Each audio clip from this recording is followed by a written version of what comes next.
think Anthony left by mistake. We are now live on YouTube. And we're on our website. All righty, good morning, everyone. I want to thank all of the district managers and staff who are on this Zoom today. This morning, we are pleased to be joined by Anthony Iliano and Nypd Coordination from the Mayor's Community Affairs Unit. After 20 plus years with the Department of Buildings, our good friend Anthony Iliano, and that is true. I mean, I've worked with him for like almost 20 years. Now serves as the Deputy Commissioner of Operations at the Mayor's CAU Unit. Accompanying Anthony is Nypd Coordination, who is the Queens Borough Director for the Mayor's CAU. This morning, Anthony will discuss what the Mayor's Community Affairs Unit does and detail ways that they can assist between state and local entities. They will also speak on how to move forward with collaborating between the Mayor's Office and the community boards, and in dealing with mayoral agencies. I want to welcome Anthony and Nypd. Good morning, everyone. I lost the feed there. Oh, you're good. I think I hear you. You're blanking. Okay. All right, good. Thank you. So, thank you, Borough President Richards. It's always a pleasure to deal with your office, and glad to see that the Borough Cabinet is well and up and running on your end of town, which is good to see.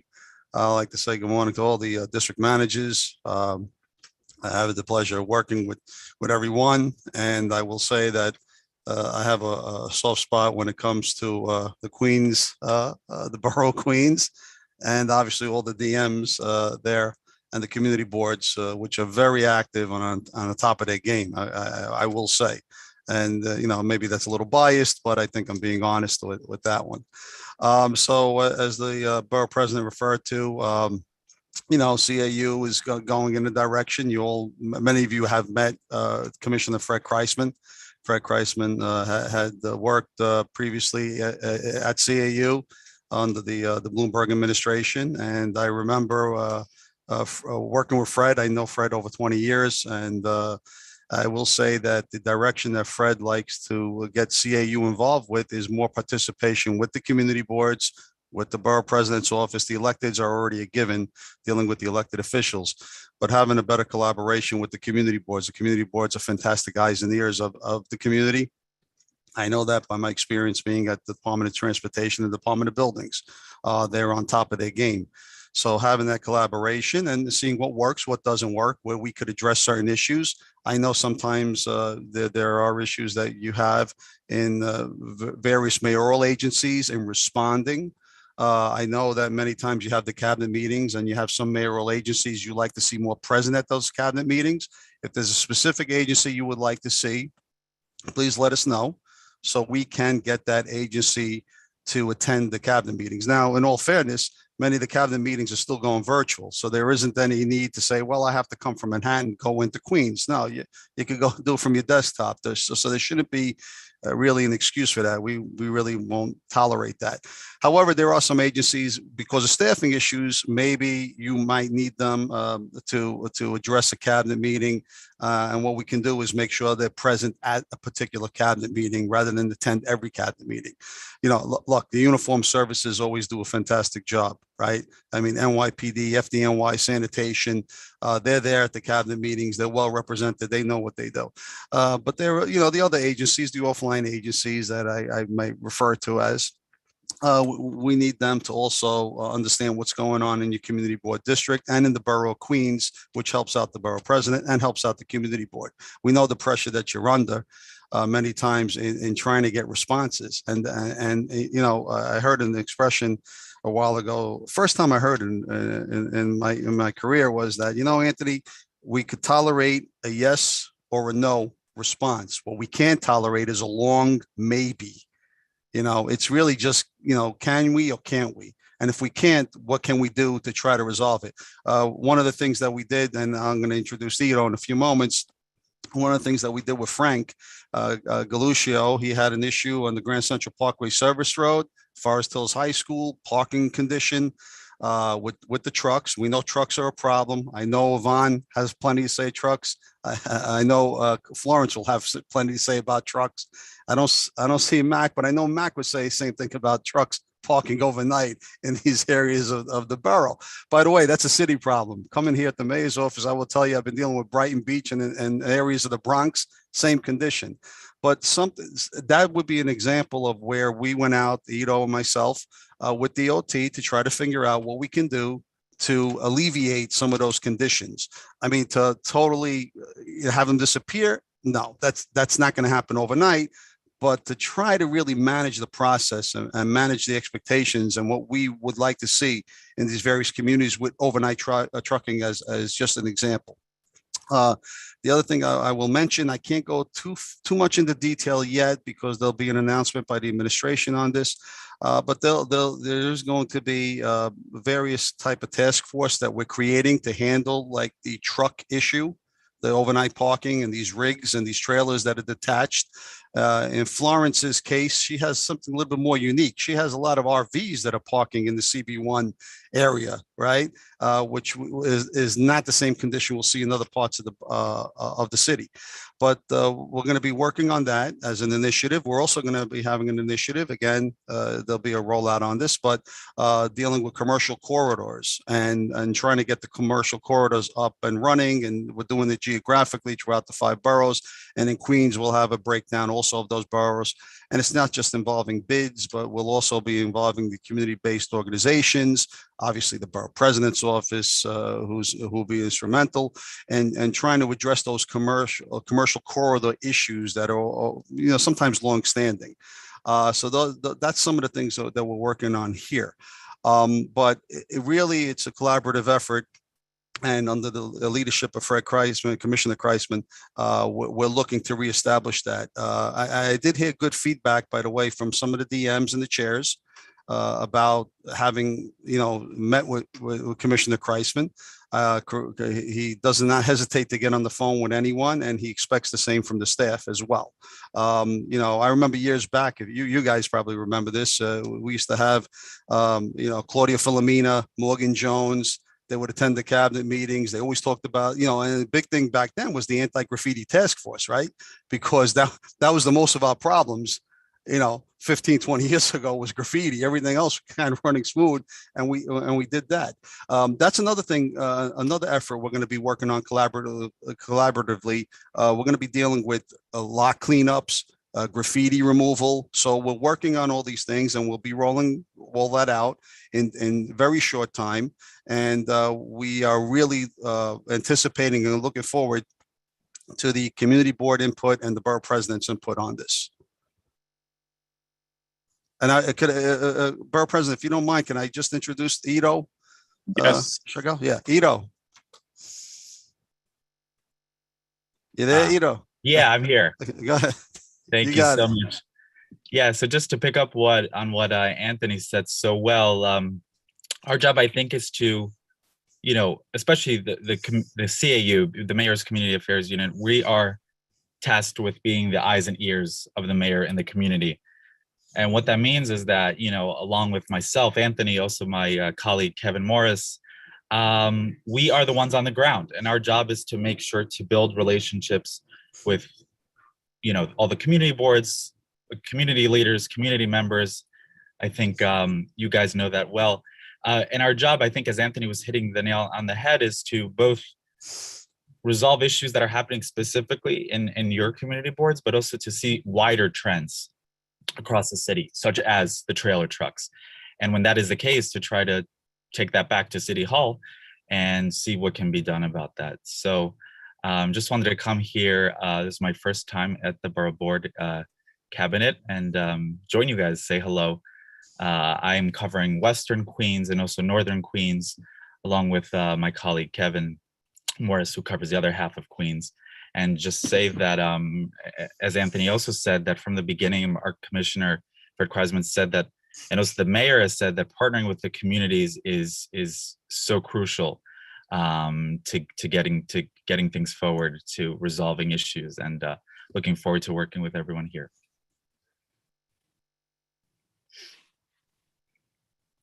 Thanks, Anthony. Thanks, You. Borough.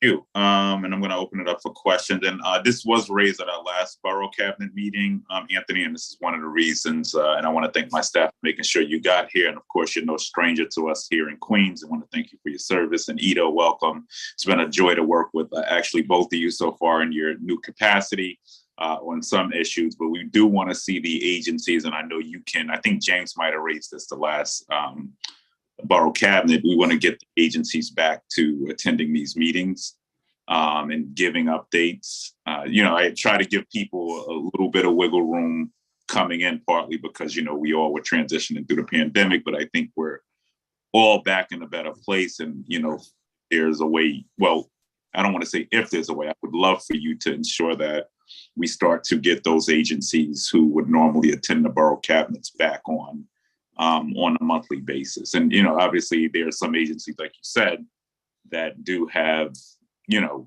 or are very busy, and we would call on, police commissioner perhaps on, in certain circumstances. Right. So I just want to make sure we get back to that.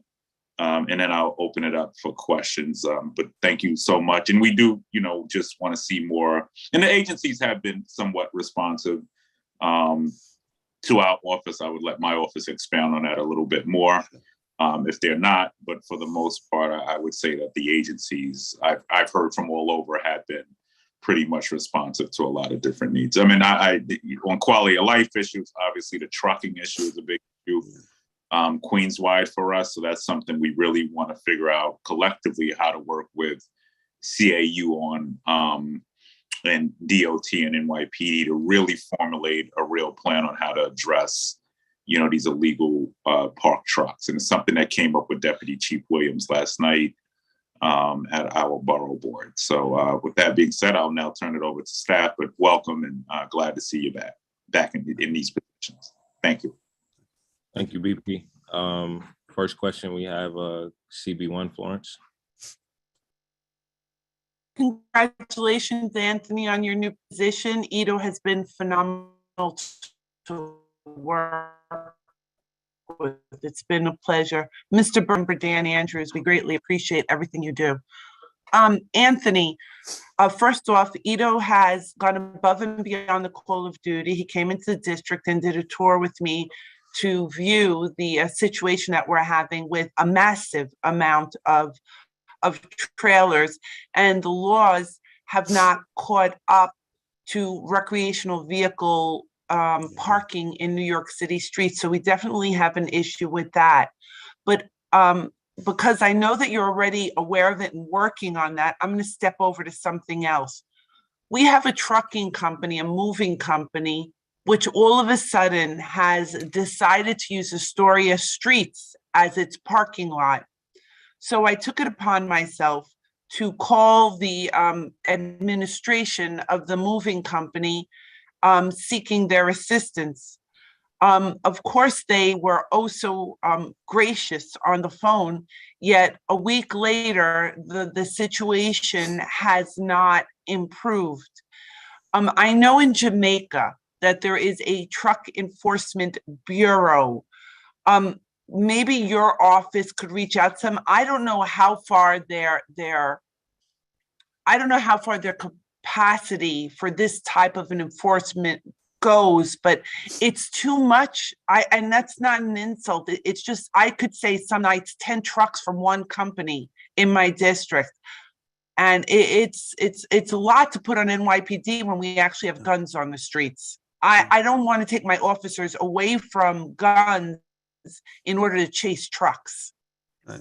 And I think that's a fair point, Florence, and for the rest of the DMs and the DMs and borough president, I'm also a big believer. If you remember when even in the capacity when I was at the buildings department and DOT, I think we have to refer it to the appropriate agency. There is a traffic enforcement division within the NYPD that should go out to enforce traffic violations. Many times we kind of dump everything off on the NYPD, and it's a little unfair. So we have to find the appropriate unit, which is the traffic enforcement division, to go out. They still had a unit called the Nighthawks, where they go out to ticket overnight. I seen the Nighthawks traffic agents pulling up in a residential zone for overnight parking. They'll hit the, residential areas in Northeast Queens. So it can be done. And that's one of the things we're going to look at to try to get that type of enforcement mechanism going. Also the signage, right? We need the signage, and we have to work better with DOT. And I know that many times we have situations in which you could put a no standing sign, but listen, these rigs don't care. And many times if they're trailers, they detach the trailer, which doesn't have the plates. So you could even give the violation. So again, that's more long-term and how we can maybe address those issues. One of the things we thought about, and we've been bantering about it back and forth, was maybe rather than try to go tow, put the boot on the truck. I think that's it. And the boot, now they can't move it, right? It's there, because if you tow the vehicles, where are you towing them to? Unless you're going to go poor Karen Peterson in CB10, which has all those vacant lots where the tow companies go to, store all those vehicles. But outside of that, I don't think they're going to go from Astoria and drive out to, Ozone Park to do the tows and store the vehicles there. But that's one of the things we're trying to get a little creative on how we can, cut down and reduce this type of, occurrence that affects quality of life. Anthony, in the old days, we had a lot of phone numbers. We were able to do a lot of this stuff ourselves. I don't have any contacts for Nighthawk. Maybe privately you could email all of the district managers some of these phone numbers to help us help ourselves. Yeah, we have meetings set up with the Traffic Enforcement Division, and we're going to try to narrow that down so we don't wind up on a wild goose chase. Many times people start off calling a commissioner, and then they work their way down to the clerical. That clerical clerk in the back of that office is probably the most important person in the agency, but no one ever gets to them because they start off here, and by the time you work on to the corner. So we're going to try to isolate it to get to the right person. But that's what we're working on, Florence. As soon as I can formulate that. Thank you, sir. Thank you. Thank you, Florence. Thank you for your question, Florence. Next, we're going to go to Marie with CB8. Good morning, Anthony. I'm so happy morning. to see you in this new position. Thank you. We're Thank gonna you. do great things. See, I'm setting you up already. You're On the issues of the trucks, I have to be honest, when as a district manager, when I contact the 107 precinct, I contact Deputy Inspector Chen, he worked with me and tried to help the best he could, Yeah. So that's wonderful. But as a regular citizen, and I say this because people talk to me and say, well, we try to complain about these trucks and nothing is happening. So I want to share my experience as a regular person calling and putting in complaints for 311. In my own neighborhood, on Springfield Boulevard, from 121st Avenue to 147th Avenue, one night I took the time, I went out and wrote down every single license plate of every truck and filed a complaint. The number of trucks was 52. And part of it was on 105th, part of it was on the 113th. And I have to tell you, the 113th ignored the complaints, was closing them out without actually doing work. And that's probably the reason why it should definitely go to traffic enforcement. And I do understand that they have a lot of things going on. If they have a stabbing, they have a shooting, and they have anything going on like that, they must address that first. But that doesn't mean that the issue of the trucks shouldn't be addressed or should be ignored.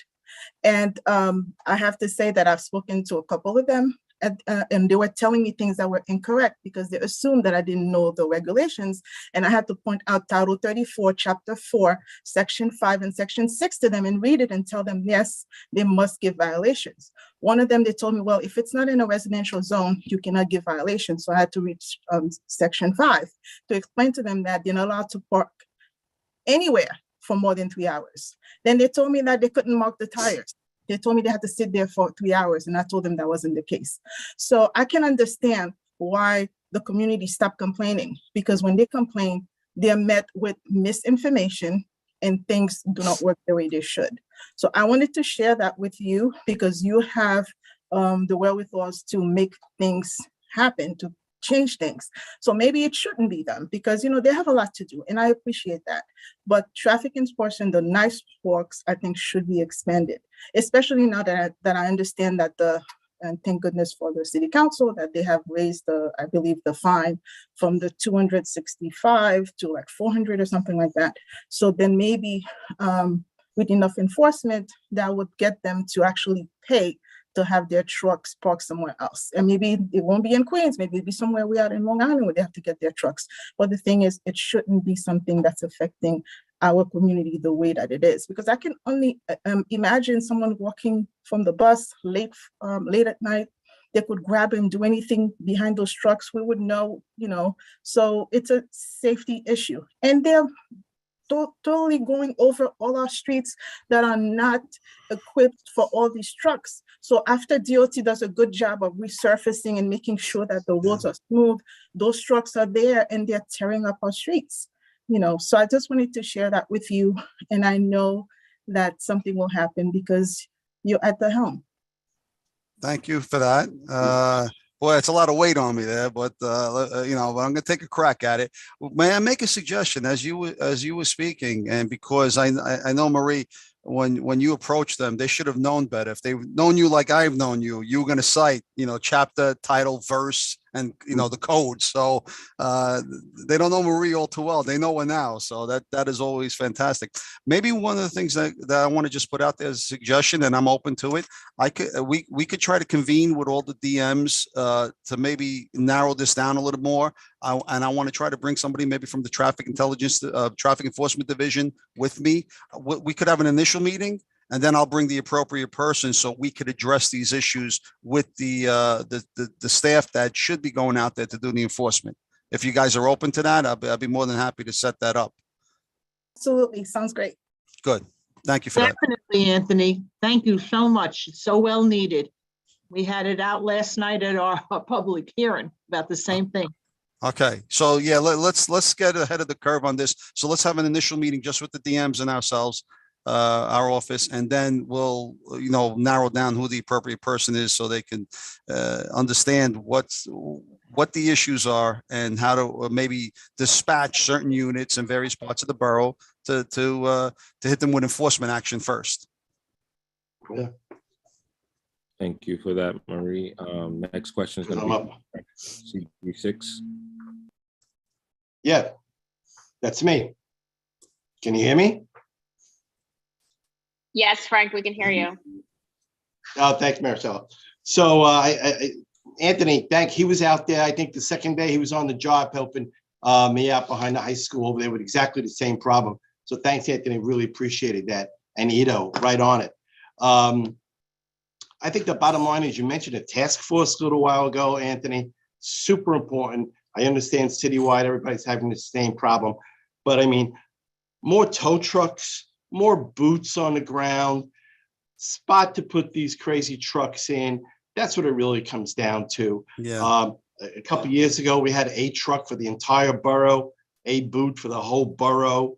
I'm not sure if it was Melinda or Helen or Claire, whoever put the money in for that stuff. That's what we have to come together with to make sure that we're covered across the borough, not just with one tow truck or one boot. Right. And the guys, look, I know the precincts tried. They really, really do. But if we don't have the resources, I see the BP's looking at me. That's great. I'm sure he's picking up on that. But yeah, that's what it comes down to. I'm hoping the task force picks up on that also. And meeting with all of us is an excellent idea because even though we're unique, we do share the same gigantic, big picture with trucks, etc. Yes. Thanks for my 2 minutes. Good point, Frank. Thank you.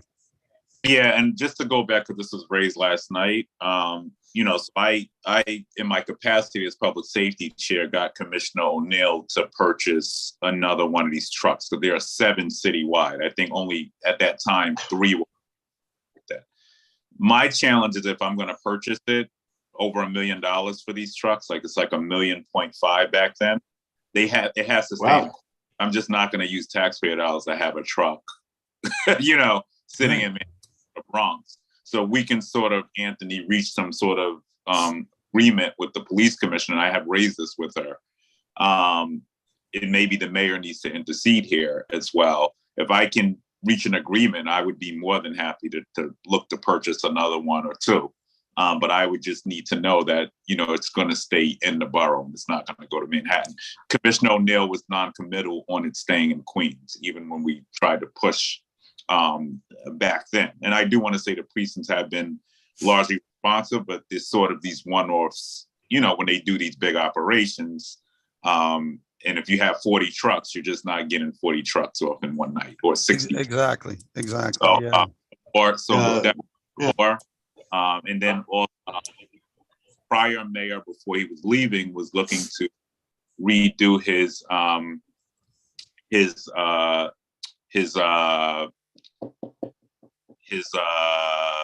tow pound plan. And I don't know where that's at now with the new administration coming in, because I would have loved to see more space freed up, for instance, near JFK Airport. Right. But that's just not gonna, it's just complicated right now until we reform it. That looks like, because they would have to go somewhere. Okay. So yeah, so that's what I would need an agreement on, and if we can get an agreement on that, I would be more than happy to at least look to purchase one, max two, because the NYPD's budget is huge, and they could literally purchase these things themselves. It's over $10 billion budget. So I just wanted to put that out there. Okay, I duly noted, and I will try to track down where the other program was, or that we just start the process over again. I'll look into that for you, Borough President. Okay, great. And I believe Melinda had purchased the last vehicle, Borough President Katz. Great. We have another question from Florence from CB1. Listening, Vaughn has a question also. I can defer to her if you want to take her first. So let me go after, because I already asked a question.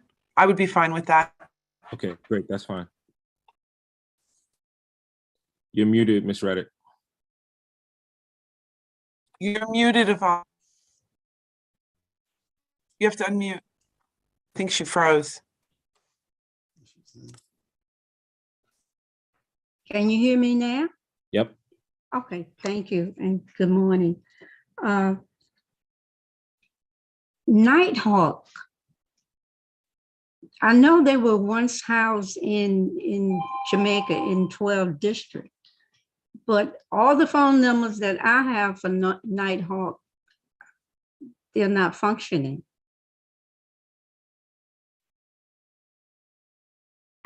Anthony? Yeah, so we're gonna try to reestablish who is the right person and the right unit to address it. So we'll have to update that information. So I'm gonna have to track it down myself too, but that's one of the discussions we had last week after we convened with Brighton Beach, what was going on out there with the trucking issue. So this was thinking outside the box and getting back deeper into the NYPD, but not to have the NYPD, but the traffic enforcement unit really handle this. So we'll get that information for you. My question is, when I approach and ask my precincts regarding the boots, and the question asks me, where are the boots? How can we get the boots? And my question to them, you don't know?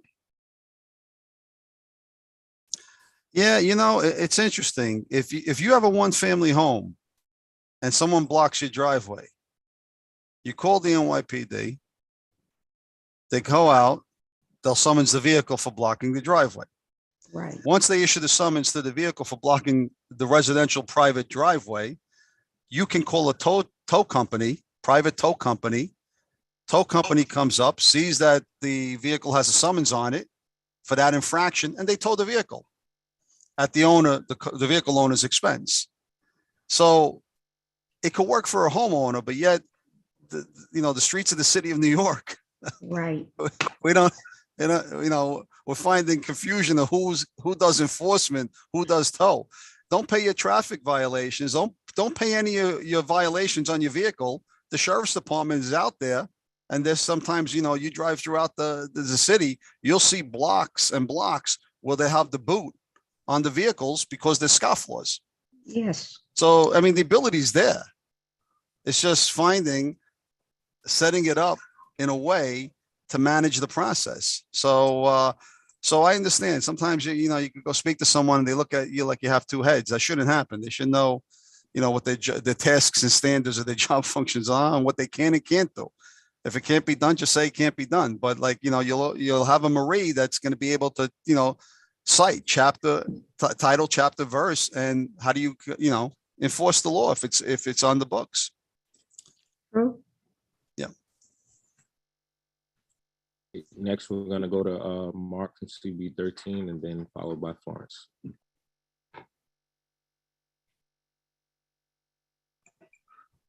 Anthony, good to see you, man. Looking good with that suit on and that mayor's top behind you. It's just from what? From here to the neck up. But I gained a few pounds thanks to COVID. Yeah, I know you got shorts on, right?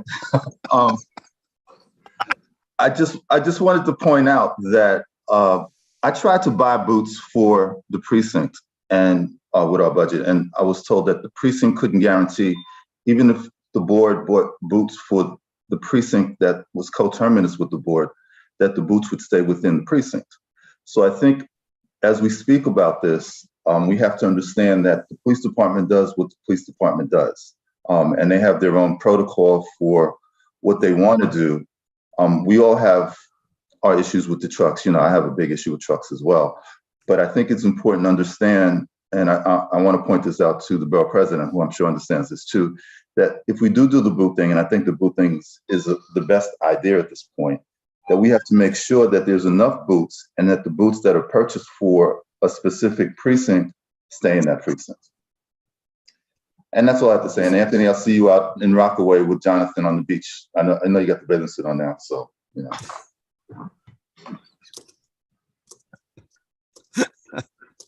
Thank you, Mark. Good point. Lawrence, we're gonna go to Debbie and then come to you, if that's okay. My question has been covered. You don't need to come back to me. Thank you, sir. Great. Thank you so much. All right, Debbie from CB2.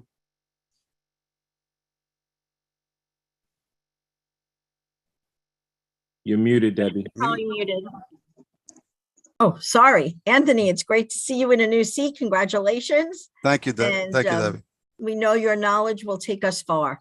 I hope so. And thank you for your hard work as always.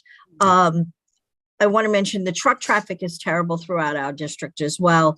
Laurel Hill Boulevard, we have a lot of people going through neighborhoods, as you know. So it's important, this topic, but is it okay if I mention the vendors? I have some vendor issues that I want to talk about, and we don't have to talk about it now. You know, we can talk about it offline, but I did want to mention that we have a couple instances in our bid where vendors are illegally there. And we have a vendor that's been in an area for almost 2 years, and we really need to make the community, the smoke, they're barbecuing, et cetera, et cetera. So I don't want to go into specifics, but I do want to mention we have some vendor issues throughout our bid area in Sunnyside that we need to address on a higher level, just to work together to get one of those multi-agencies.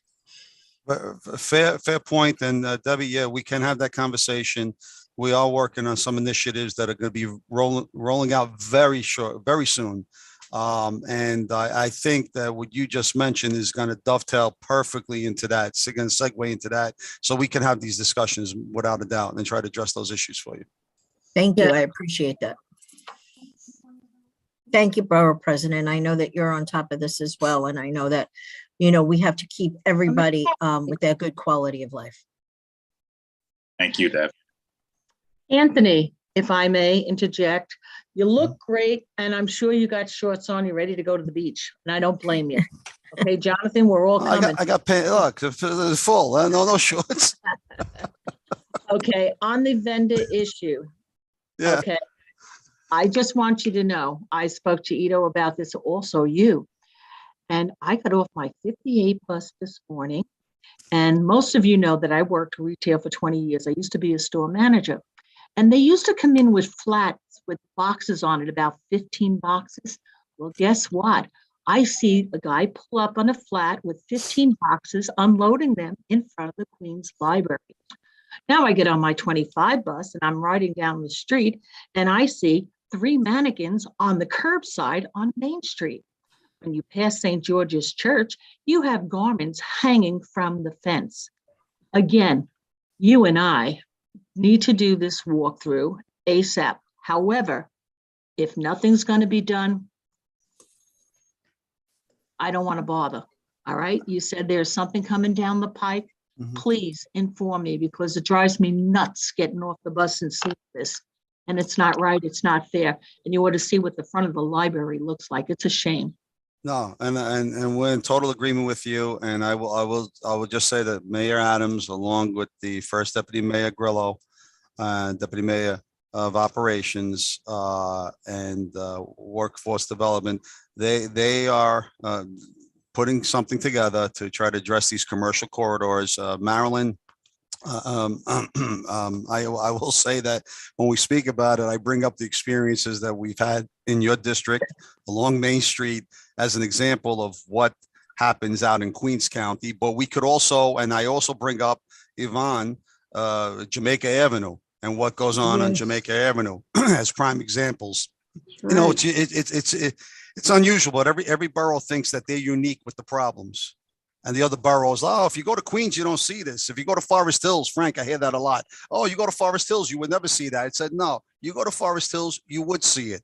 It's no different. It may be, excuse me, the extent of it might be different, but it is happening, you know, throughout the various parts of the city. But Mac, we will have that conversation. Believe me, you're on our list. As a matter of fact, in all fairness, all 14 DMs are on the list for this one. So we're going to be interacting on it.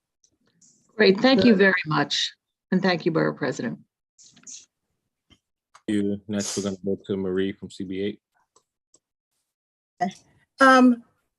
Two issues. One is the homeowners relief program, and the other one is the DOT's open restaurant and open street.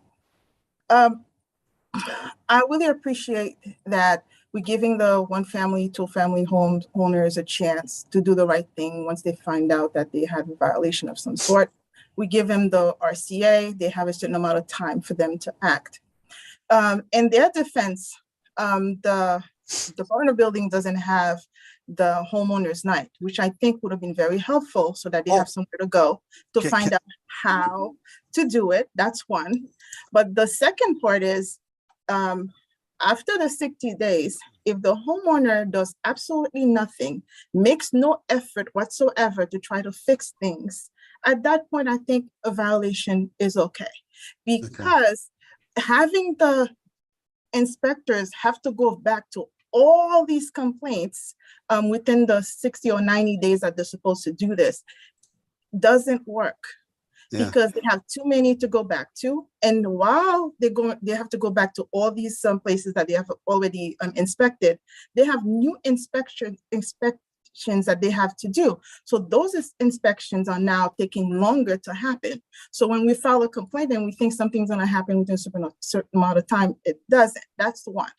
The other one is the open street and open restaurant.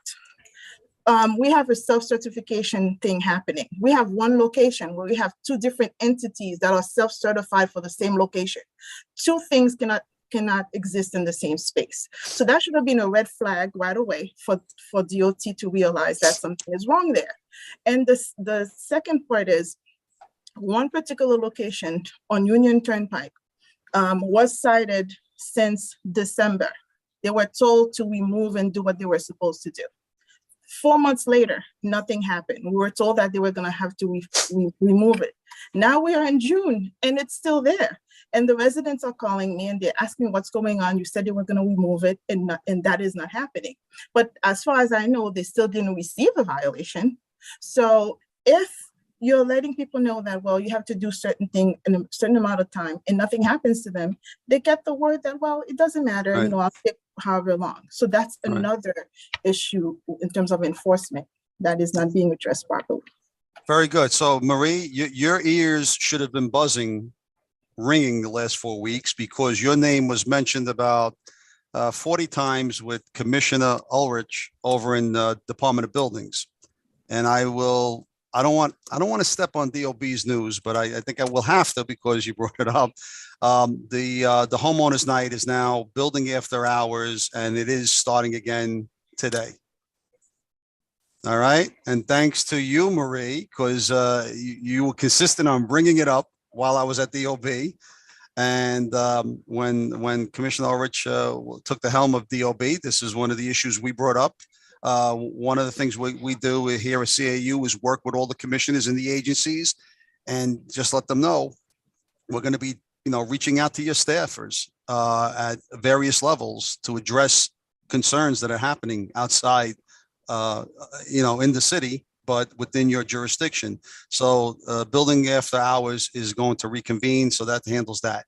Your ears should have also been ringing because we brought up the homeowners resolution program, and that if you have to correct the violation within 60 days and there's no enforcement afterwards, then it defeats the purpose. So they're trying to figure out now replacing some of the vacancies to get the inspectors to go back out there immediately upon the 60-day window when it ends, and then take the enforcement action needed. That is going to be addressed, and that those conversations are happening with the commissioner. And I will say all credit for the DMs, and that's why we love dealing with DMs here. It was because you constantly brought it to the attention of the agency, and we were able to finally get that done with the commissioner. I would also like the inspector to let the property owner know when they give the RCA that they can go to the Department of Building on Tuesdays, and they'll give them information on how to fix the violation. I mean, I don't want them to be penalized. My goal is I think the RCA stipulates there's a phone number that they can call into, so someone could try to walk them through the process. But the other advantage is that face-to-face interaction. I know we're meeting virtually. I appreciate that at the borough president's end to have this meeting, but sometimes the interaction, we don't want to lose that as well. So the Department of Buildings has been gracious enough to get that program back up and running. So we want to thank Councilman Ulrich for that. With regards to DOT, I think we should have an offline discussion on that. I'd like to maybe set up an on-site with DOT.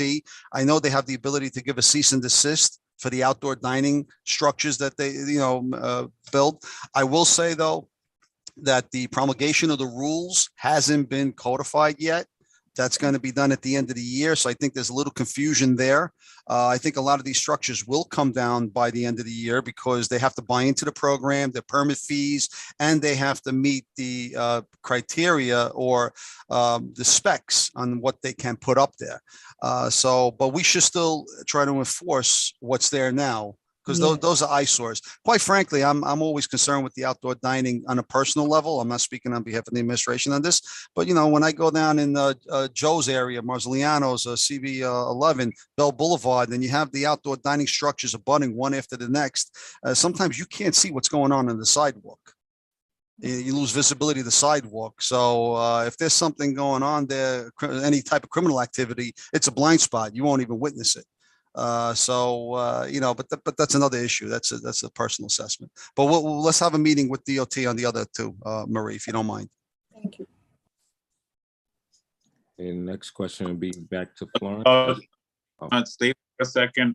Anthony also, and this is something I'm going to raise with the Queens Commissioner when I see him next week, but also to now Commissioner Ulrich. We had passed some legislation to create an Office of Alternative Energy, and it was passed, but obviously it feels like an unfunded mandate at this point because that office is not up, and it's technically supposed to streamline the process when people want to install solar, wind, or whatever on their rooftops. It would streamline the process a little bit more. So I just wanted to put that on your radar. I appreciate you doing that, Borough President, because I know your staff has been reaching out to the local borough office. They've been reaching out to Cheryl and company there in the Queens office, and they were trying to track down the information. But now having the commissioner there, as you mentioned, Ulrich, I think we could now try to address that issue. I'll bring that up definitely for you.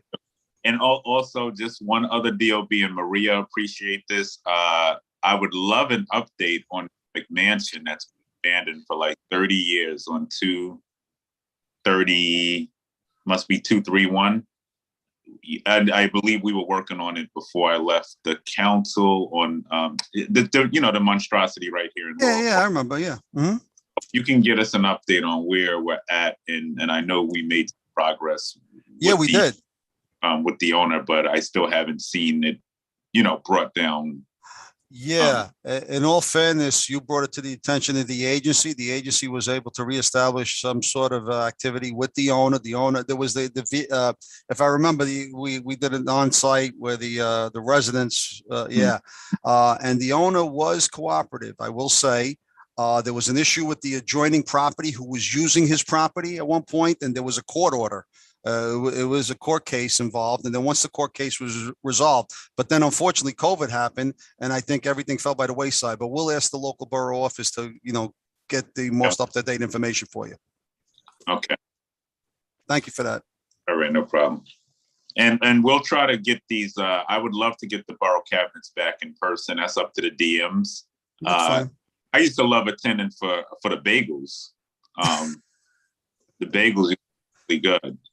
So maybe we can establish those bagels, but that's. President, I'm sorry to interject, but so the hybrid law is set to expire June 14th. So I guess we would have to wait in an update if we don't get an update or an extension from the governor.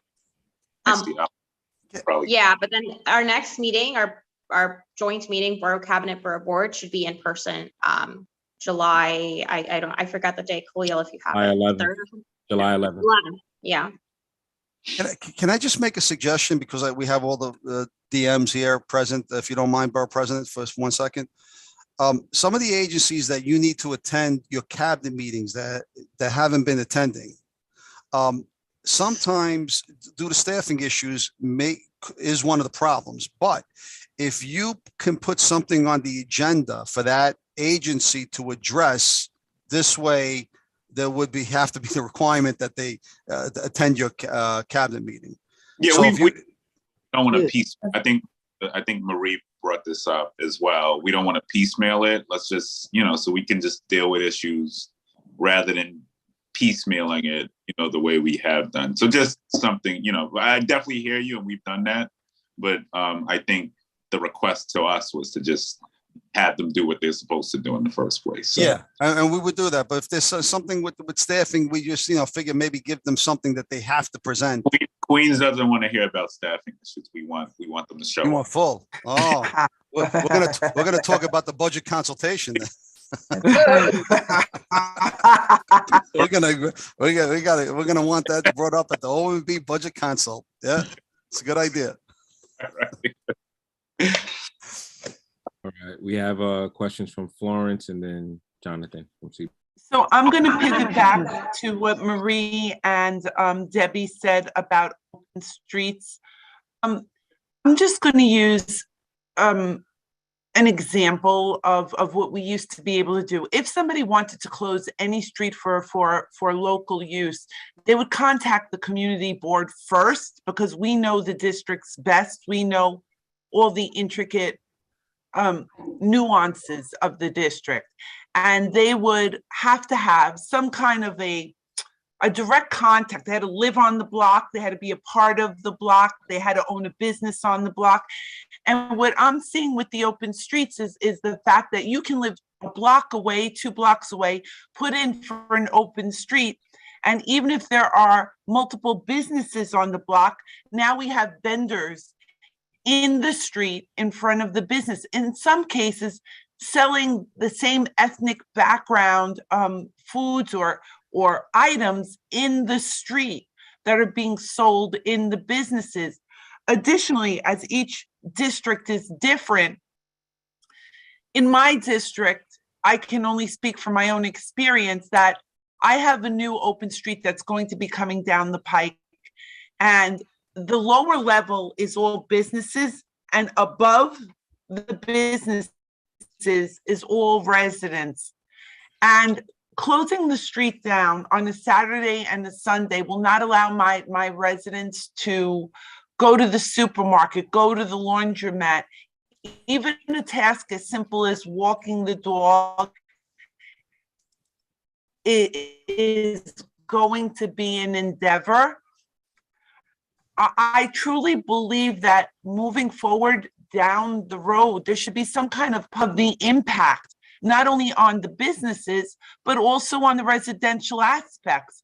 Really, we get told that these are going to happen, then they happen, and then the community board offices are the ones that get all the complaints based around the open streets. And then we forward them and we forward them. But quite honestly, during the pandemic, it was one issue because we were trying to keep people from going out of business.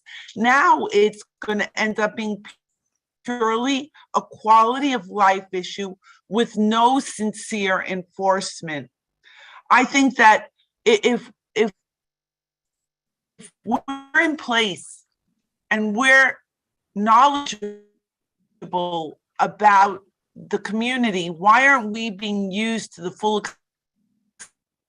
extent of our capacity, letting us see things that are going to have to be addressed later on down the pike? Am I saying it well? I understand. I understand what you're saying. I think we'll need to have that conversation with DOT. Yeah.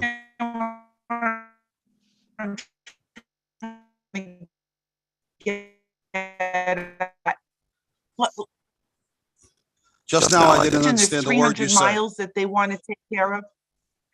I think that there's a mandate. I think that there's an expectation of 300 miles that they want to do this year, and I think to live in the areas.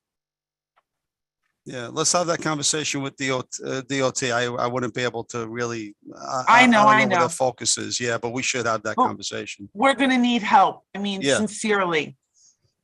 Yeah, we'll have to sit around on that one. Mm-hmm. Thank you. Jonathan. Thank you. Our last question will be Jonathan, CB14. Yeah, I just wanted to congratulate Anthony. I can't think of a better person. I think over the last probably 5 years, the word assistance was removed from CAU, and we know we've worked with you for so many years that you'll bring that back. And I'm just really happy for you. And you, obviously for Queens, you know us very well, so congratulations. Thank you. I'm not sure I ever saw you in a suit, by the way, but you do clean up pretty good. And just one other thing, and we'll end, is that for Marilyn, I am wearing shorts, so you can see that I have shorts on, Marilyn. And this is the best time of year to be in Rockaway. Right, Donovan? A lot of beach infections. So you wear winter, so that's it. And I never wear socks, but that's another story. Anyway, congratulations. Thank you. Great. All righty. Thank you, Anthony and Ito. Thank you. Look forward to working with you and following up. And we are truly happy to have you there. Somebody who knows the community, who's always been responsive and straight up. And so we look forward to the partnership. For our last group, we're hearing for our second agenda item today, we'll receive a presentation on the Let's Get Free Festival that is taking place in Flushing Meadows Park on August 20th and 21st. I would like to thank Carl Monzo, Jessica Flores, and Marco Carrion for joining us today. Marco Carrion, who is a former commissioner of the Mayor's CAU unit, has been advising the organizers of LGF on intergovernmental and community engagement.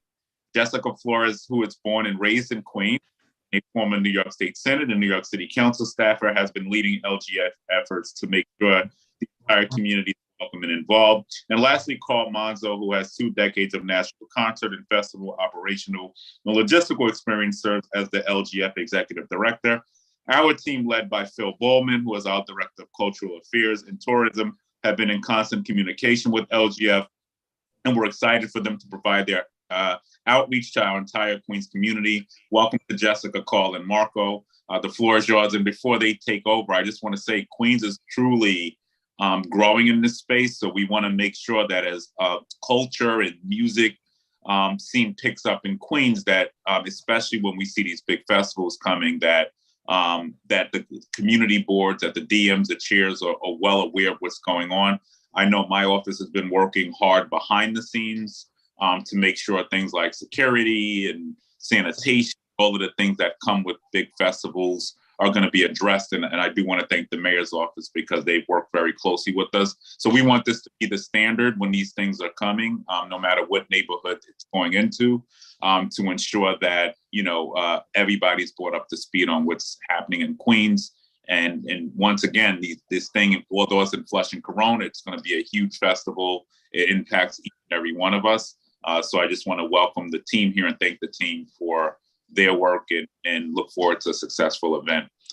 Putting Queens on the map is what we're doing. So thank you. And now you're more than welcome to introduce yourselves.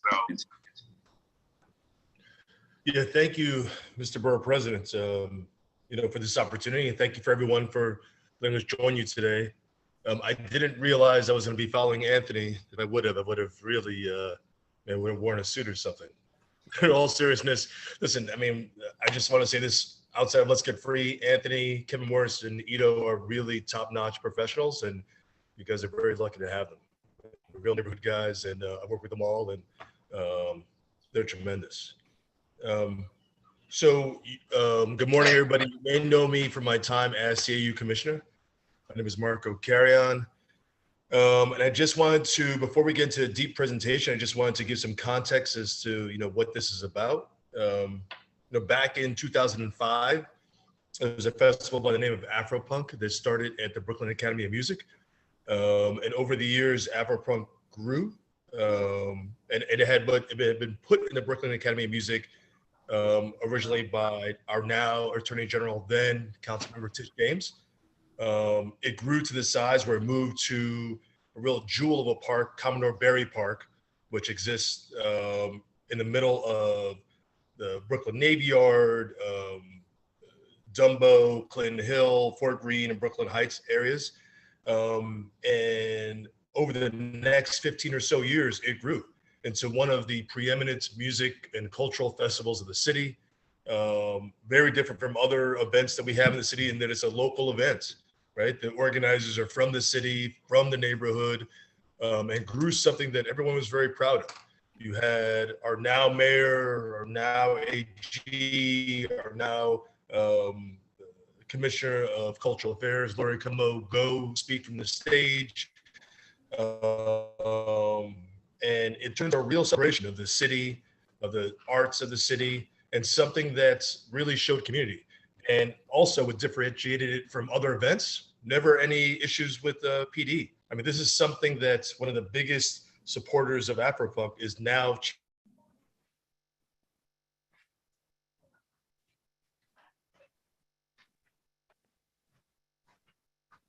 I don't think we can hear you. We can't. Marco, your sound went out. We lost you. Okay, can you hear me now? Yes. Okay, so what I said was no issues with PD over the 15 plus years. And it was something that was really seen as an asset to the community and to the borough. So back in about 2018, 2019, the founders of Afropunk came to City Hall and said they had an idea for something which would be larger, and something which is meant to show just really what the city had become, and something that could really gather all the communities in the city. John Fernandez. And especially youth culture, and to celebrate what the city is, the diversity of the city, the diversity of our communities. And their inspiration was the 1964 World's Fair, right? Which, as folks know, was held in Flushing Meadows Park, and whose motto was peace through understanding, right? Because the World's Fair was meant to not only show the world of tomorrow, but also the world that we exist in. So what better place to do this than Flushing Meadows Park, which really the crossroads of the city. And I would argue it is the symbolic home of New York City, right? When people think about New York City, they think about Statue of Liberty, they think about the Empire State Building, and they think about the Unisphere and really the majesty of the park. So this journey started back then with a conversation with the previous mayor that's got onto conversations and approval with this mayor. And so I'm here today to introduce you all to the team of Let's Get Free. And as the borough president said, we're joined by Jessica Flores, who is Director of External Affairs and is going to be your point person and have all the conversations with everyone who is here. Carl Monzo, the Executive Director, who has years of putting on successful concert experiences. And we're also joined by Rory Parsons, who's a late addition, who's the Transportation Director, because I know folks have a lot of operational questions and I want to make sure they're all answered. The important part about this presentation is that this is meant to be a partnership, right? This is not someone coming in and putting something together at the park. This is meant to be something that showcases the city, but specifically Queens, right? So we're talking about having Queens vendors. We're talking about having, and the food vendors, craft vendors. We're talking about having places where, Queens organizations can table, and that includes community boards. We're talking about internships with local Queens colleges and high schools. And really that when folks come, and the majority of folks will be from the 5 boroughs and especially from Queens, but when folks come from outside the city, that they're going to see what the best part of New York City, what it's all about. And that can only be done in partnership with everybody on this call here or in this meeting today.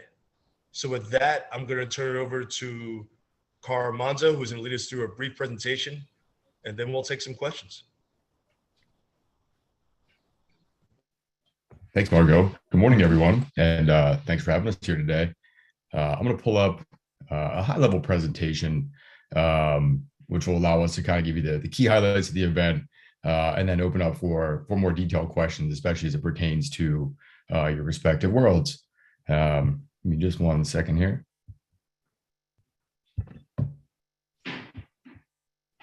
Great. So to kick us off, actually, I want to go to Jessica to kind of give you an idea, as Marco talked about, our initiative of the event itself. It's not just a music festival. We have obviously a large mission behind this and look to grow this along with the Meets community for years to come. But I want to turn it over to Jessica to touch on some of our mission partners, associates, and ways that we are working with the community and intend to continue to grow with the community. Good morning, everyone. My name is Jessica Flores, and as mentioned, I am a born and bred Queensite. I grew up in Corona, so Flushing Meadows Park was my park growing up. I'm now in Jackson Heights. That's where I'm raising my family, but I've always been a huge, proud Queens person. I am shamelessly promoting our borough wherever I go and throughout my life because it's just an amazing, incredible, and unique place. And one of the things that makes it so unique, as you all know, is our diversity. And so, like Marco mentioned, we are basing this inspired by the World's Fair, but more so, it's going to be a celebration of Queens. We want Queens well represented in the festival. And so we are partnering with organizations like the Asian American Collective, Black Music Action Coalition, Color of Change, Conciencia Collective, Creator Force, She is the Music, Diversify the Stage, and then the NYU Future Music Moguls group. And really, as Marco mentioned, we see this as a collaborative event. This isn't just people coming in from the outside and we're going to do this and this is the people who are in it and that's it. We really want this to be a partnership. So how we're doing that is that we're inviting local businesses to be present at the festival. We have several opportunities. We have food vendors. So if y'all know any restaurants who do vending at festivals or anything like that, we'd love to have them apply. People who make crafts, people who make apparel, services, whether it's, henna, people who do henna, people who braid, things like that. And as well as artists, your local artists, we would love to have them be a part of the festival. Like I said, there's many opportunities. I have a link that I will share in the chats so that if you have a business in your district that you think would be perfect for this, that represents your community, we'd love to have them apply. All right, 11:30. I'm going to go to 1:32. Awesome. Thanks, Jessica. I'll give you a brief overview here of the event itself and dive a little bit into the space we'll be utilizing. And again, keep it relatively high level to allow for questions and time, because I could talk about any one of these areas for hours. So to give you a general overview of the event, it's primarily 2 days, Saturday and Sunday, August 20th and 21st. Our key artists are Missy Elliott, WizKid, Jeannie Aiko, Ozuna, Anderson .Paak, Kali Uchis, Aluna George. And as mentioned, it's intended to be diverse and represent the communities of Queens. that the folks can actually see themselves at a festival and not just all of your standard national acts that you would get. We'll also have a Friday night event, an opening event in the evening time only that will utilize just a small portion of our site. For Saturday and Sunday, the anticipated attendance is 45,000. So I will abstain at the moment for sharing our full site plan on this, just for security purposes. There's a lot of detail as we're working with NYPD that should stay relatively in-house. However, if anybody would like a more detailed viewing and walk through the site, happy to do that with you anytime in a more intimate setting. But I do want to show here the area in which we'll be utilizing for the park, which I think is quite relevant. 1 second.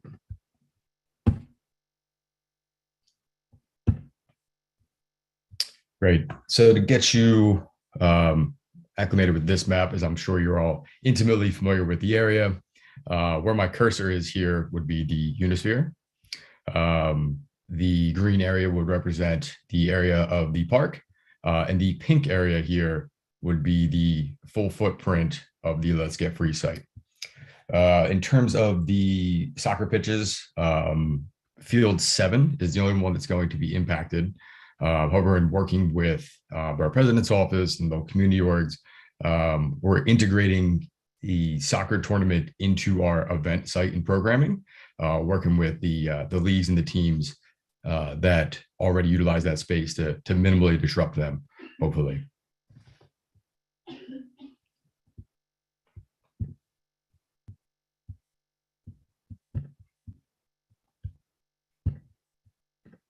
One second.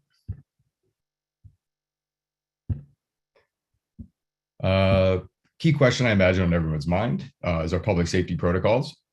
So in working with NYPD, fire, buildings, et cetera, we will house a unified command center, which will take place in the Queen's Theater. We're working with all the local stakeholders in the park as well in terms of Queen's Theater, Queen's Museum, making sure to collaborate with the USTA in terms of traffic planning. So we will have our unified command center located in Queen's Theater with representatives, all relevant stakeholders and organizations that will effectively call the ball in the event itself. For our security apparatus, we will have likely 7 to 8 security companies based on the need for the site. We're looking at approximately 450 total guards at peak deployment. And then obviously working with NYPD to ensure the safety of high-level political officials, celebrities, et cetera. On the medical side, we'll be working with obviously Department of Health, the fire department, and our vendor Paradox, who is well versed in the New York area and I believe does the events at Citi Field as well. I'd like to introduce now Rory Parsons on our team, who is our transportation director, who will give you kind of a high-level overview of how we intend to utilize the areas around the parks, as well as our pedestrian movements, to give us a better idea of how we're intending to do that. Hello, everyone. Good morning. Again, my name is Rory Parsons. I work with a company called BWG, and we've been brought into the Let's Get Free Festival to help assist with what's called perimeter operations, which encompasses everything on the transportation scope and everything on the outside of the venue, essentially. So that would cover, obviously, not only traffic, but also parking and rideshare, taxis, public transit, which is obviously going to be a huge factor here. So the MTA, the LIRR, New York buses, but also what we call micro mobility solutions as well, recognizing the fact there's going to be pedestrians that need to access the park, both event stakeholders and non-event stakeholders as well that are used to using the park.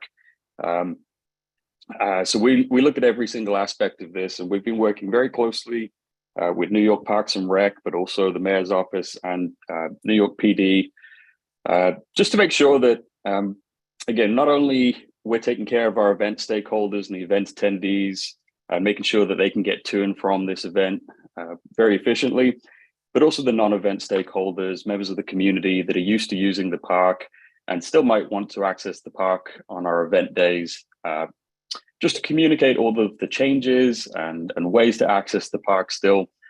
So what we do, besides building out a very robust and comprehensive plan that details all of these specific areas, we'll also curate a lot of the messaging that will go out to these local communities to make sure that there's some advance warning there, and we do all that we can to foster goodwill with the community and reduce the potential impacts of this event coming in for a couple of days.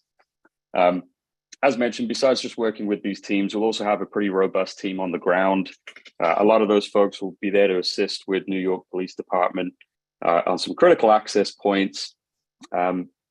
Think of them sort of like a roaming guest services, but also a supplement to security, there to answer any questions, provide operational support. And this is a program that we've successfully installed all across the country now for upwards of a decade at most of the largest events in the country. So we're really excited to be here and really excited to take on this project.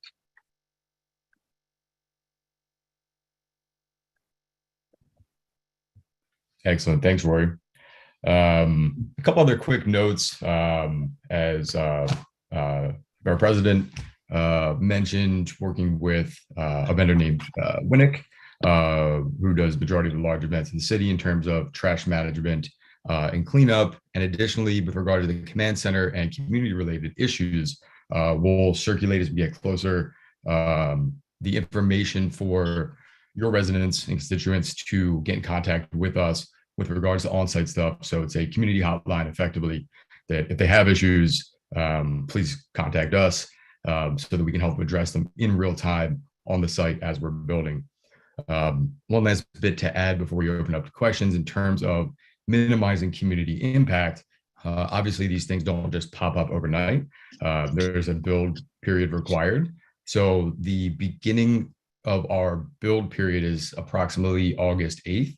And that will work in a phase build approach, which has been circulated with Parks Office, NYPD, City Hall, et cetera, to make sure that we are taking as small of an area as possible and slowly bubbling out to try to minimize impact on community while maintaining security measures and keeping it safe as we do build.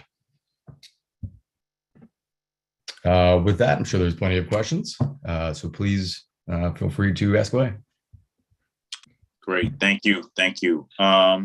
So let's go through just a few things quick. I'm glad to hear you'll have a community liaison that's committed, and I trust you're going to share that information, especially with the local CBs surrounding the area. You did answer a lot of the questions I had. I just, on the parking, so you're going to be utilizing, can you just go through the parking plan? Is that City Field lots? Are you coordinating with City Field on parking? Sure. Yep. Happy to speak to this. So we're currently working with City Field. We're currently in the process of attempting to secure as much parking from them as possible. However, there is a possibility that they have a conflicting event happening the same dates, in which case we do have an alternative plan, which would be primarily focused around pushing folks towards public transit, which is a model which has been successfully rolled out with some of the larger events that have happened at City Field. And of course, we'll be working very closely with the MTA and LARR in the event that that is the case. And our messaging would be very focused on driving that point home to our event attendees that they're, parking in the local communities is not an option, and public transit should be utilized to access the event, in addition to obviously rideshare and these other micro mobility solutions that we discussed. What's the folks are you anticipating to attend? And this is over the course of 3 days, right? Kyle, are you able to provide an update there? Sorry. What was the question? It broke up a bit. What is the attendance projection you have for this event? Sure. We're looking at 45,000 at maximum for the Saturday and Sunday. The Friday night event is scaled down, hosted in one of our venues on site, and that's looking to be approximately 20,000. Okay. And just through, so you said, can you just go through safety again? So tell us about how many additional security folks you're bringing on, and just a little bit more about the NYPD coordination as well.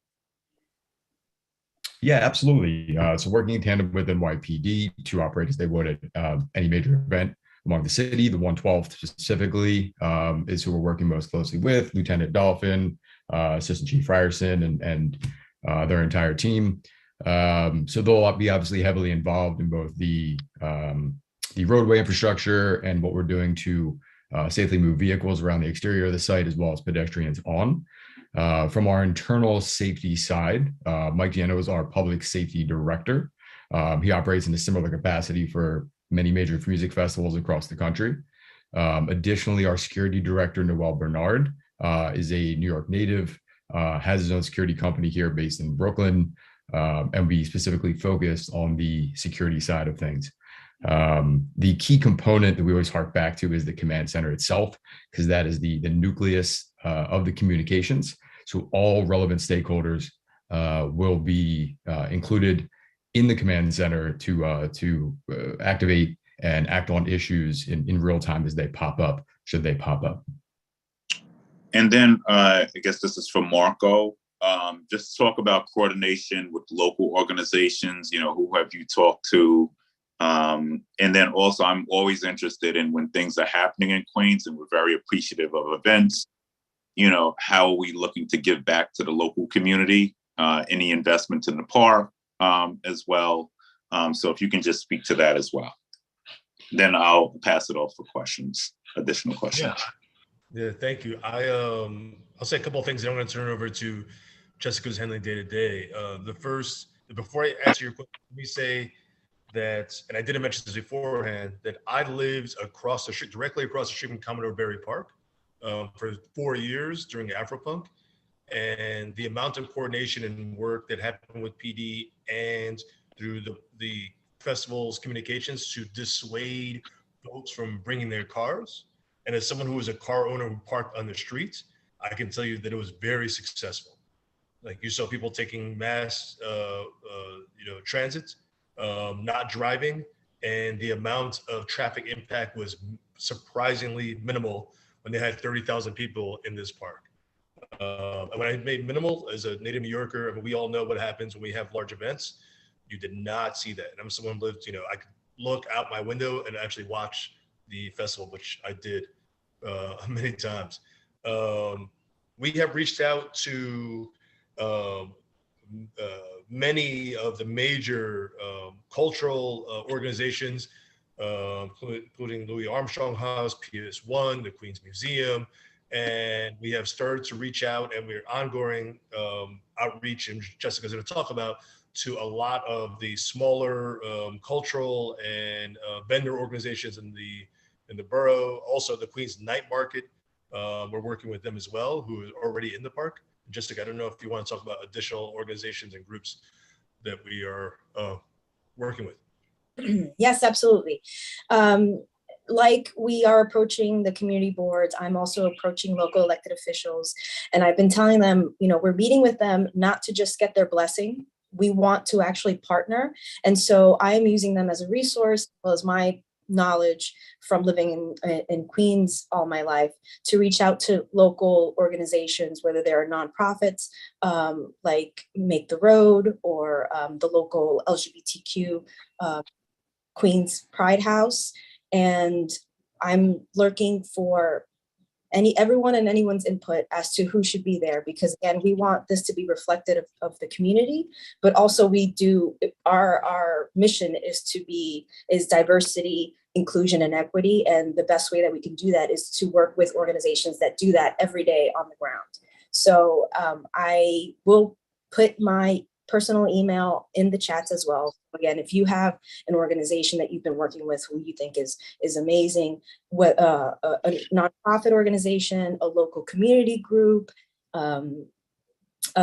vendors, as we mentioned, whether they're restaurants or someone who sells apparel, or someone who, especially artists, we're also looking for artists as well. Please reach out to me, because I'd love to be connected with them, and because we want the community the local communities reflected at the event. Someone also asked about the ticket prices. Our ticket prices are tiered, but Queens residents will get a very discounted. So if you have more questions about that, again, feel free to reach out to me. Oh, and one more thing, and I think Carl mentioned it, is the soccer tournament. We are planning a soccer tournament. We're looking at local leagues right now to be included in the soccer tournament.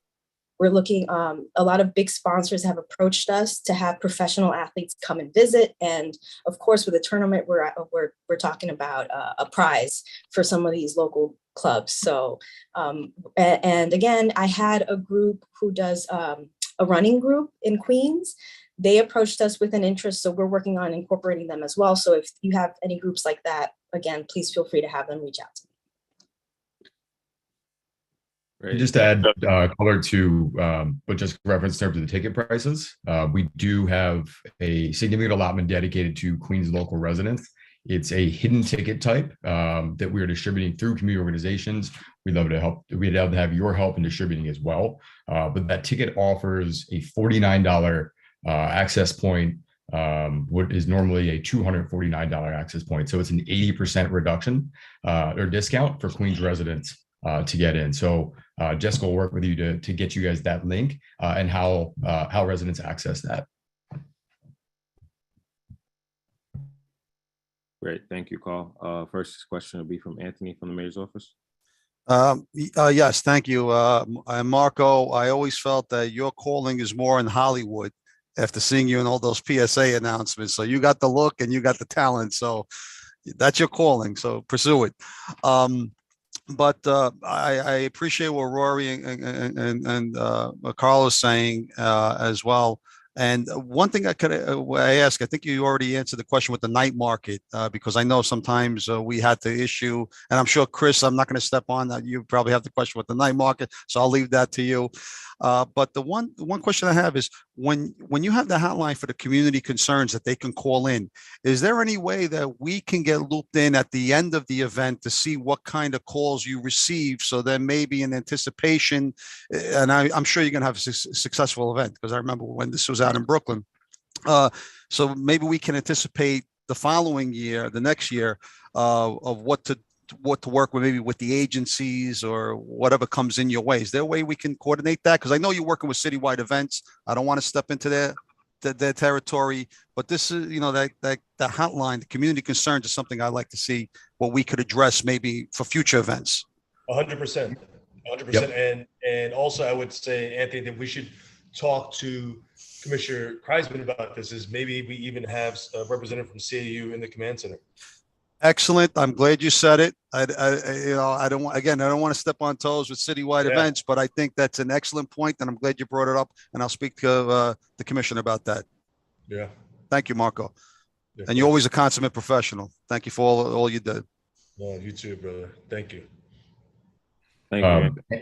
Anthony, just to add to that, so we'll have our incident reporting system and software that every call, everything will get logged into, and that will include the community-based ones as well. So every event will be able to provide a pretty comprehensive report of what we saw across all avenues for you. Thank you so much. I really appreciate it, guys, and best of luck on this.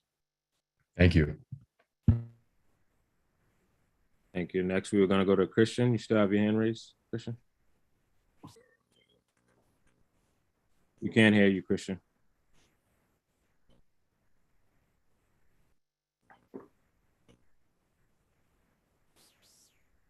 Christian, unmute yourself. He's unmuting now.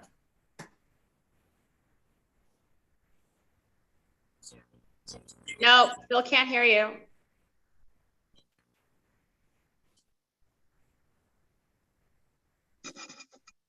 We can go to Marilyn from CB7 in the meantime until Christian figures out his mic. Thank you. Jessica, you're more than welcome to contact us here at Community Board 7. We have a large portion of the park, and we have loads of schools and contacts for you. We already have lists. I can even email them all to you today to reach out.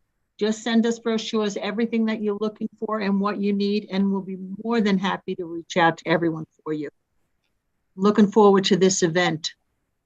We thank you. Thank you so much. Actually sent out an email to all of the neighboring community boards, but we'll resend that email now that you know who we are, now that you know who I am. So I'll send another email. So I would love that. That would be amazing. Thank you. Yeah, all the boards will be contacting you on that because I think it's a great venture that we're coming into, and it's going to be great for Queens. Thank you. Thank you, Borough President. Thank you. And no pressure, but this has to be done right. Because this, I can't remember the last time we've had the scale here. So I'm like really interested in that we tie up all the ends. And you know, I know Phil has been working with, I don't know if the woman is on, has been working with them. So it's in our interest to make sure that successful, safe, and as much as we can minimize impact on community, that we do that. I know we'll have Governor's Ball, for instance, this weekend as well. So it's a lot going on in Queens. But most importantly, the coordination has to be, you know, airtight as we move forward. So thank you. Christian, I think, did you call in? It looks like he's on the phone. So we'll go to Florence with CB1. Hi, so I'm not clear. Is this a family style event where children and families will be, or is it a young people's event? Yeah, it is. It's both. So the daytime element is going to be, and Carl, you may want to speak to this more, you know, meant to be open to everyone. So there's nothing special here. Then the nighttime will be, you know, musical performances, and I think that may be, you know, a little more crowded. But there's meant to be nothing here that's not, you know, family friendly. So let me try to ask it this way. Yeah. Are there separate tickets for the daytime and the night? Mike, this is my curiosity. Yeah. I'm thinking that it's a young person's concert, and that after the concert, people are going to, you know, then dissipate out into Queens. Hopefully some of our businesses outside of the concert area will then receive nightlife funding, monies coming in for people coming into Queens and celebrating Queens. My district happens to be very youth oriented, very nightlife oriented. And I'm wondering, because I have Astoria, do I have to start letting business owners know that in August, they should be prepared for an influx of people coming out to party at night after the event? You know, I have 4 formal restaurant rows with a very robust nightlife. And will there be spillover? Will my NYPD have to be prepared for parking situations? Will my restaurants have to be prepared in staffing? That kind of stuff. Yeah, I think, well, let's do this. Florence, if you wouldn't mind, I'd love to connect with you and Jessica after this, and anyone else. We'll connect with every community board individually, but specifically what you're talking about, we should connect to see if we need to gather businesses in your area to just have individualized plans of spillover. I think that's I think that's why we're here today, to think about all these things and the possible ripple effects. So let's do it, because I mean, we want to make sure, I mean, this is meant to have a multiplier effect for the borough, so everyone gets a piece of the business. Yeah. We want to make sure that it works for them. So we should have the conversation. Let's do it. So just, I'm going to carry just a wee bit further. So for example, Upper Steinway, we have a huge area where young people love to go to do hookah. My instinct would tell me after the concert, people are going to want to have a beverage and have hookah and that kind of thing. So I think that the businesses, if it's that type of a concert and not a bring your baby concert, I think that the businesses should be prepared for that. Okay. And that all goes with promotion. So, and quite frankly, I don't know if there's a plan to promote wide out into the community. Absolutely. Like if we're talking 45,000 people, there's got to be spillover, which is a good thing. Once again, you know, make for PD, because absolutely, if I don't know how you define old, Florence, or young. I'm 30. I'm not so much of a midnight person anymore, but some people can be young. But my mom probably can hang a little longer than I can. So there absolutely will be, just as we've seen, I think, in Forest Hills, for instance, we have the Forest Hill Stadium. And I can tell you that most restaurants after concerts there have seen spillover, which has been magnificent for them. I mean, you're talking like 30-40% increase in sales for them. So they love this stuff because there's spillover. I'm not sure, and I guess this is more of a question for Phil, what that coordination looks like. But naturally, if you're within a certain mileage of the facility, there should be spillover. People are going to want to eat, perhaps drink as well. So I think we should just prepare for the worst, which is not the worst, but just being prepared, I think, is something you're raising that makes sense. Because we know Astoria has a hot food scene down Heights. So I think we should naturally just be prepared for that to happen. All right, thanks. Will you send an email to all of the district managers with contact information? And Marco, please feel free to reach out through Anthony to our office. I would love to talk to you about this. Yes. Thank you, sir. Yes, absolutely. And just I submitted in the chat section my personal email. So in case things come up, my email's right there. It's Jessica Y like yellow .flores FLORES @gmail.com.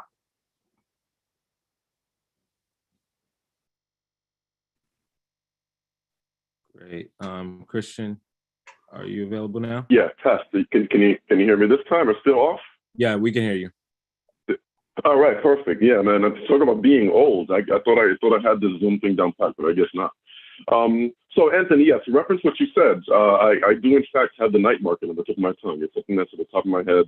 Those who know, we represent Community Ward 4, which is Corona and Elmhurst, and we've been hosting the night market for quite some time. Ironically, John Wang, the director, is actually going to be guest speaker at a Parks Committee meeting this evening to discuss the future plans for the night market. So I am curious as to, I understand you say you're working with them, but there is a lot of buzz. Of course, there's official buzz that the night market is looking to be moved somewhere near or at least around the Unisphere. And I'm curious as to whether this plan entails that and to what capacity you are working with the night market. But because it seems, and I mean, in the most positive way, of course, it does seem redundant that we have a cultural event with lots of vendors from all the different communities and different nations, but they are happening at the same time. And I'm curious as to what extent has this discussion taken place in the night market and what are the plans to work with them on this?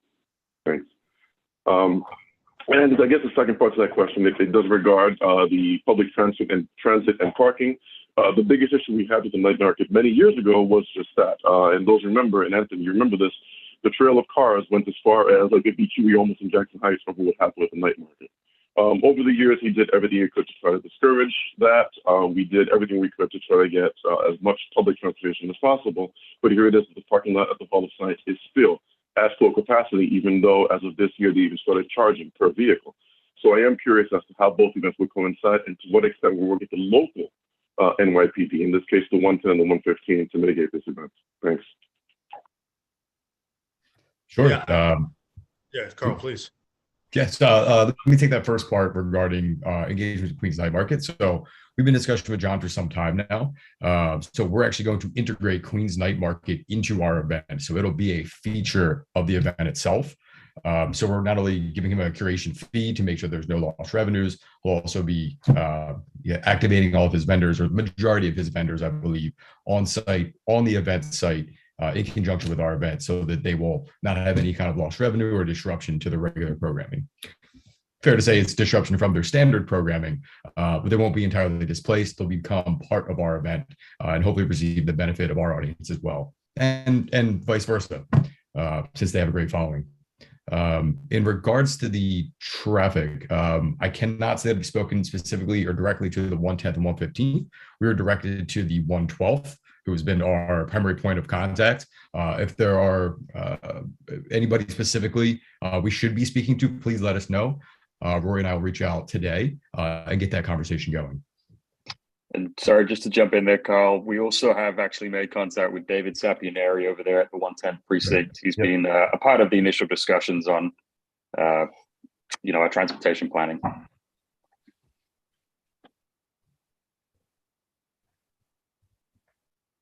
Yeah, just a suggestion, and Chris is very familiar with this, that 111th Street, which borders on the other side of the park where your event is taking place.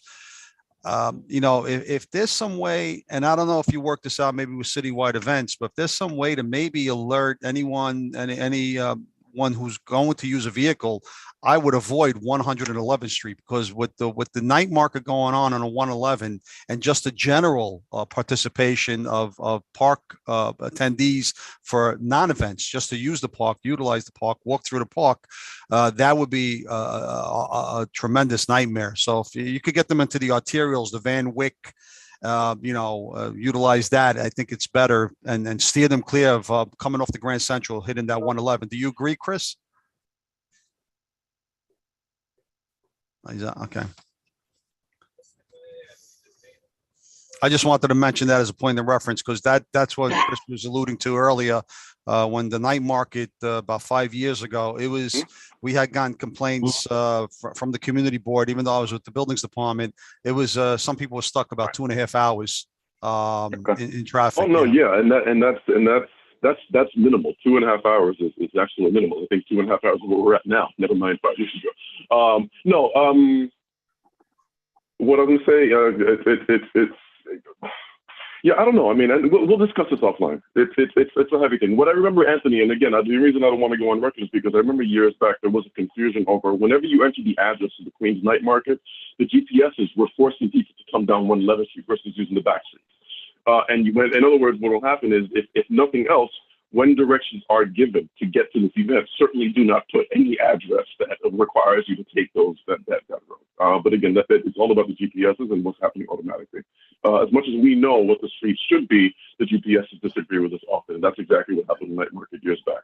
So, but again, we'll discuss it over time. Those are minor details that could have tremendous impact on the grand scheme of things. And they have the right guy with Davis Sapineri, so you're on the good path there. Certainly. Yeah. David is certainly the man for this. I speak to David almost every other day. I've known him since he started the force. So yeah, we're certainly on top of this. And again, John Wang is in fact guest speaker at tonight's Parks Committee meeting. So I'm curious as to how that will go. But of course, anybody over here is invited to join us. Thanks. Thank you for the feedback. We appreciate it. It's definitely on our radar. There's a couple of different things that we're looking at that can mitigate traffic concerns on 111th. Looking forward to trying to employ them. And obviously, as soon as our plans are finalized across all of these different entities, NYPD obviously being a big part of that, our plan is to message out access roads, places to avoid, the correct GPS address. These are all details that I'm glad you brought up. It's to that level of detail that we're working, and we believe that's how you're successful. So thank you again for the feedback. Thank you. The next question will be from Frank from CB6.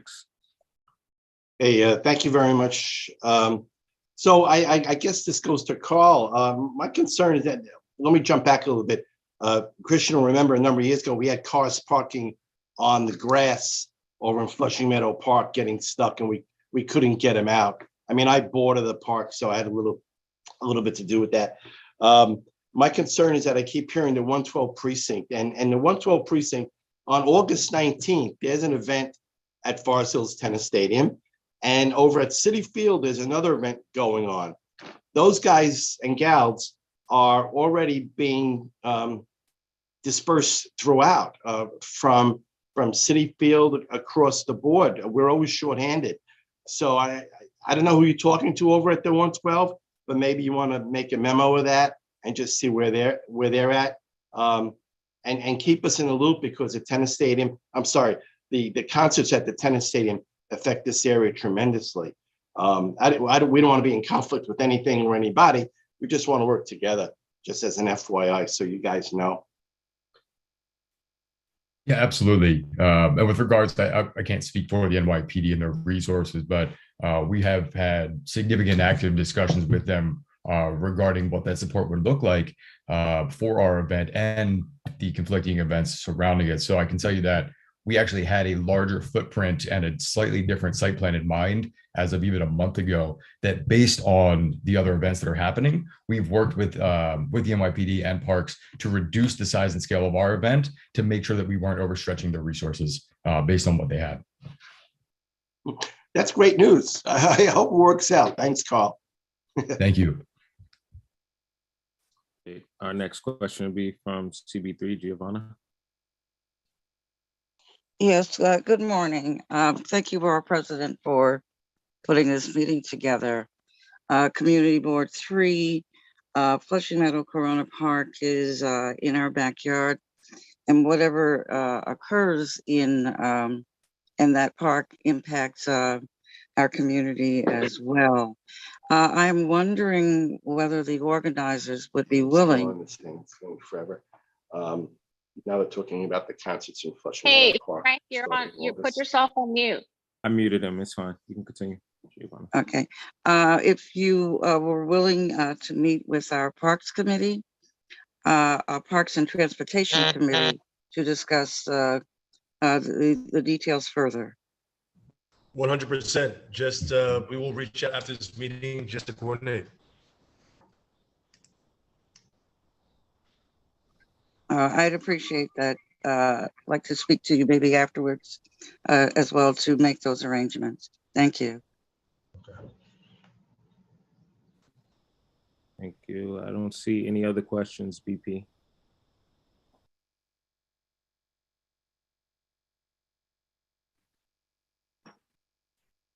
Do we have any other questions? Nope. No more hands raised, BP. Right. Thank you. Thank you all for attending. And I'm going to also just ask my office for the community boards most impacted, Khalil, and you could make sure Maricela, that Michael knows as well. We should look at doing something offline, having a more intimate conversation so that we are all on the same page and we leave no stones unturned on this event. But I am grateful for their outreach, certainly, and I'm very appreciative, but I definitely want to look at doing an interagency meeting so we can hear from everybody and just make sure everyone is on the same page. With that being said, thank you all for attending. Our next Borough Cabinet meeting will be on Monday, July 11th at 5:30 p.m. And I look forward to seeing you. Thank you to all the DMs. Thank you to Anthony and Ito and to the entire Let's Get Free team, Marco. Carry on. Thank you. We look